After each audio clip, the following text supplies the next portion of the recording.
Да се пролонгира рокот за вадење на потребните дозволи на транспортните превозници за најмалку уште 3 до 4 месеци, бидејќи во спротивно ќе настане уште поголем хаос на шалтерите, по институциите, задолжени да ја обезбедат целокупната документација со новото име. Постапка која државата крајно неодговорно и неподготвено почна да ја спроведува во 5 минути до 12, велат транспортните превозници.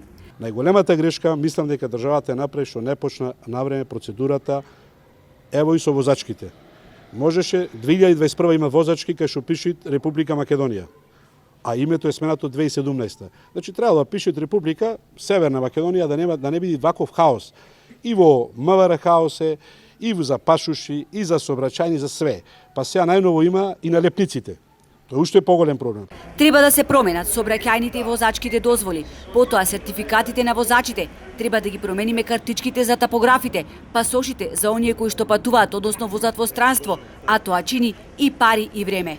За илустрација, на еден возач на автобус во моментов му требаат околу 14.000 денари за да ги извади сите документи кои што му се потребни за патување, вели Мирчевски, потенцирајќи дека на сета мака картичката за тапограф треба да се чека најмалку 20 до 25 дена, а нивната цена е дупло зголемена.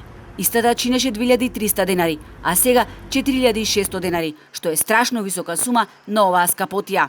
За шофериве е многу проблем, па плюс им и чекањето. Ајде за пашушите некој под брза поставка ќе дајте 7500, за возачките викаат по месец и по се чека. Тоа е страшно за шоферите. Значи не само за превозните фирми на патници превозни. Мислам дека истиот проблем ги имаат и превозните компании за транспорт што се. Истиот проблем ги имаат. Држава неспремно, неорганизирано, несредено, не знам како да кажам. Битно ова е негативно се одразува за сиве превозници. Добар дел од возачите ги сменаа сите потребни дозволи во 2021, зашто тогаш не ги издаваа со променето име на државата. Ова е играње со народот и со нивното трпение. Од денес повеќе автобусите нема да возат во странство и се откажуваат сите линии. Згорана се, нити вработените во институциите не знаат што важи, а што не, што смее, а што не. Велат, ако те застане полиција ќе те казни. Има луѓе што се информирани, но жално е ова што им го прават на луѓето кои се занимаваат со транспорт за да извадат парче леп, завршува Мирчевски.